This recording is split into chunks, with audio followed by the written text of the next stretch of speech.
nessa aula tá aqui, ó. Não tem subidas para treinar. Como que eu vou ficar bom em subida, Cris, se eu não tenho subida para treinar? Isso é um ponto muito importante. No nosso curso a gente está discutindo a parte física, a parte técnica, a parte estratégica, mas tudo isso não funciona 100% se você não tiver subidas para treinar. E eu não estou falando isso para desanimar. Eu vou te dar uma ferramenta para você aplicar, caso você se enquadre, né, nesse cenário de não ter subidas para treinar. Eu vou te dar uma ferramenta para você colocar em prática nos seus treinos e suprir um pouco essa questão. Deixa eu discorrer aqui todo o conteúdo, embasar para você entender o contexto, ter o que fazer na prática, e aí você vai entender por que a gente não consegue suprir tudo, mas que o que eu vou te passar vai te ajudar muito. Na subida tem uma capacidade física muito essencial, que é o torque, que é a aplicação de força. E para que a gente consiga atingir um alto torque que é exigido nas subidas, é necessário que a gente esteja em subida. Mas, Cris, eu não tenho subida para treinar. O que eu vou fazer então para amenizar isso daqui? Um trabalho de resistência muscular através do Big Gear. O que é Big Gear? É um trabalho com marcha pesada. Dentro do nosso curso, você tem acesso a uma aula específica sobre torque e Big Gear. Então não deixe de assistir essa aula para você entender como você realiza o treino de Big Gear na prática. Porque é esse treino aqui que vai fazer com que você supra a falta de subidas para treinar, tá? O que eu vou explicar mais é também aplicável junto com a aula. Então, essa aula é específico sobre por que você tem que colocar isso aqui em prática, mas o embasamento do Big Gear está na outra aula, tá bom? Entendido que você, na subida, é altamente exigido no que tange a torque, e que o torque é necessário estar em subida. Por que é necessário estar em subida? Porque você precisa aplicar uma alta força no pedal, que no plano a gente não consegue. Mesmo que você esteja freando a sua bicicleta, você dificilmente vai conseguir atingir um alto torque no plano. A velocidade vai aumentando, mesmo que você esteja lá com a marcha mais pesada da sua bicicleta, a velocidade vai aumentando e a cadência aumentando também, o que faz com que o torque aplicado já não seja tão alto mais. E tem um detalhe, você sabia que quando o torque é alto, a potência gerada é baixa? Aí você pode entrar em conflito e me questionar, mas Cris, na subida, se é mais fácil gerar, é mais fácil, né? Você consegue gerar mais potência na subida? Sim, porque você consegue aplicar mais torque na subida. Lembrando que potência é o resultado de força, torque versus a cadência. Então, não adianta você só girar feito um ventilador, você não vai gerar muita potência.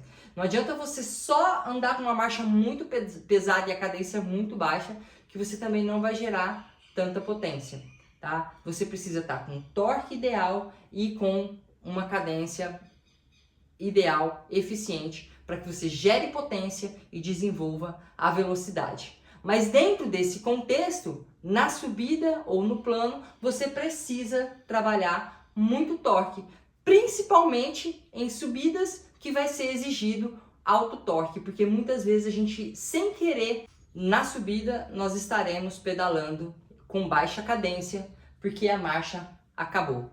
Então, voltando, você vai suprir a necessidade do torque através da resistência muscular. Treino de Big Gear.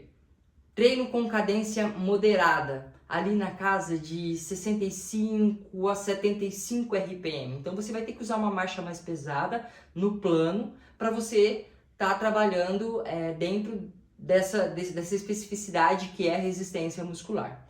Quais os treinos, Cris, que eu posso fazer para trabalhar minha resistência muscular, suprir essa necessidade?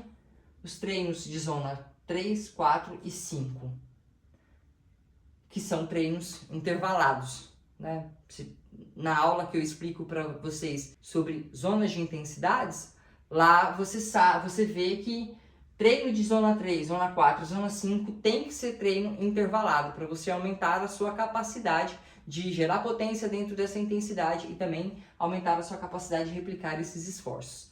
Então, a partir de agora, em alguns treinos, não precisa ser todos, em alguns treinos que você for fazer intervalado, zona 3, 4 e 5, eu sugiro fortemente que você coloque uma baixa cadência, marcha pesada e cadência ali na casa de 65 a 75 RPM, para você trabalhar bastante a sua resistência muscular, tá? Porque às vezes subidas longas, a gente passa muito tempo trabalhando ali na subida com baixa cadência. E aí você vai estar preparado para isso. Só que tem um detalhe, não é apenas sobre isso. Tem um ponto muito importante que é o ângulo de aplicação de força na subida é diferente do plano. Esses treinos de Big Gear, eles vão suprir bem essa questão do trabalho de força e a resistência, principalmente a resistência muscular. Mas o ângulo de aplicação de força no plano, ele é diferente do ângulo de aplicação de força na subida.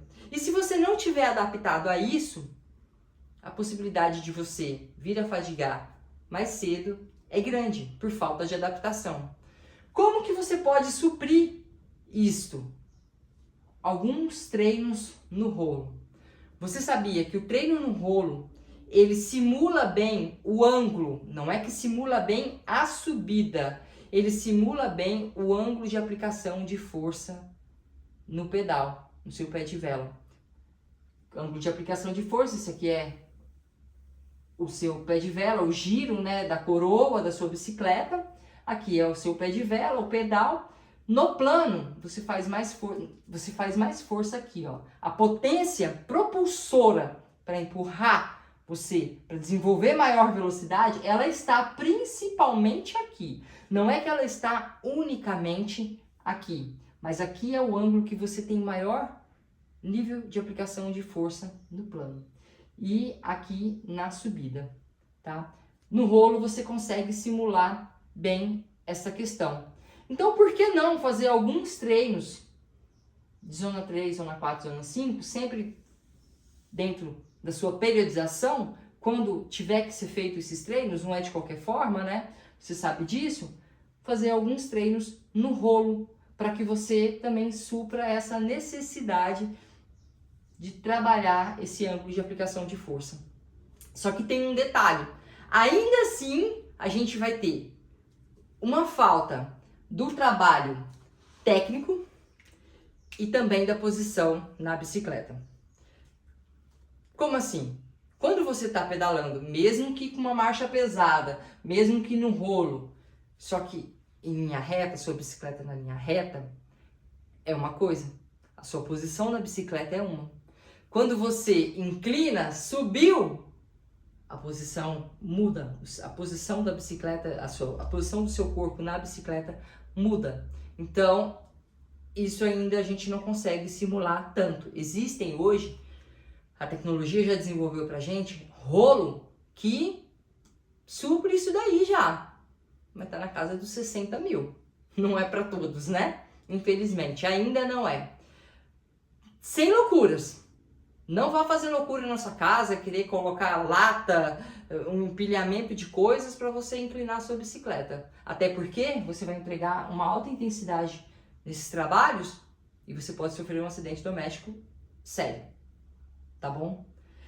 Tem ainda uma outra questão que você precisa estar atento ou atenta. A forma como você troca de marcha, a demanda de troca de marcha. Quando, né, você vai trocar de marcha na subida e no plano, no rolo, é diferente. principalmente se você ficar muito focado no rolo, às vezes você pode sentir um pouco dessa falta de adaptação para você pedalar no outdoor, né? Na rua, na trilha, na subida especificamente. Porque você vai demandar uma troca de marcha diferente, uma pilotagem diferente, controle de diversas variáveis, o vento contra, o vento lateral, tudo isso interfere. Então, alterne também os seus treinos entre indoor e outdoor. É importante eu falar isso para você, por quê? Porque às vezes, como eu falei aqui, ó, você pode fazer para suprir, a pessoa ouve e generaliza. Então, eu vou só treinar indoor, porque a Cris falou que se eu fizer o treino de Big Gear nessas zonas de intensidade, no rolo, eu vou conseguir suprir. Você vai conseguir amenizar essa questão, tá? Mas ainda fica o que eu acabei de falar, a parte técnica, a parte de angulação, de aplicação de pedal, que não é idêntica, ela se assemelha, tá? E por fim, nessa aula, o que eu quero falar para você? Principalmente se você é um competidor. Se você não é um competidor, se você está vendo esse curso aqui porque você quer melhorar na subida e quer, né, e tal, legal. Você vai ter muitas ferramentas a partir de agora para, eventualmente, quando você for em subida com o seu grupo de pedal ou fazer um desafio, você tenha essas, você esteja adaptado para desempenhar um bom papel, né, com o seu grupo. Mas, se você principalmente é um competidor, é importante que você seja realista com você mesmo quando você faz as suas escolhas. Você não tem subidas para treinar. Aí você vai e escolhe uma prova com muitas subidas. Você vai ter que partir para o sacrifício de treinamento. Em alguns momentos eu sugiro que você se desloque. Pegue seu carro, você vai ter que ir para algum lugar que tenha subidas para você treinar antes dessa prova, para você estar o mais adaptado possível. Vejamos, tudo que esse curso entrega para você, ele só vai funcionar se você colocar em prática. Ah, Cris, porque lógico, a prática vai trazer resultado. Não. O que vai trazer resultado é a adaptação do que você está colocando em prática. Então você precisa colocar em prática para se adaptar. Então, para melhorar na subida, você precisa, para pedalar bem na subida, né? Melhor assim, você precisa estar adaptado a isso. Você vai precisar de vez em quando pegar o seu carro e se deslocar até uma subida, já que você tem um desafio ou uma competição. O que eu acabei de falar aqui para você vai diminuir o gap, vai diminuir a falha. E muito, eu garanto para você.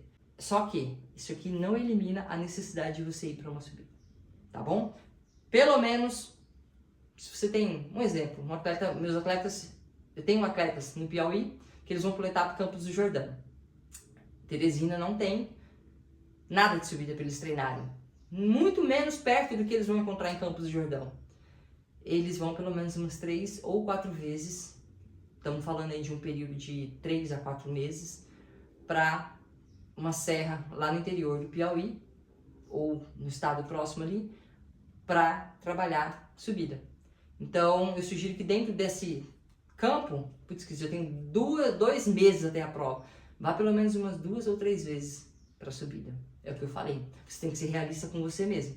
Quando você faz a escolha, você tem que estar ciente que você vai ter que partir para o sacrifício em algum momento para você entregar um bom desempenho nesse tipo de subida. Não tenho subida para treinar. Você é ruim na subida o tempo inteiro? Não. Você tem agora ferramentas para colocar em prática e melhorar na subida, mesmo sem ter subida para treinar. Está nas suas mãos. Vamos para a próxima aula.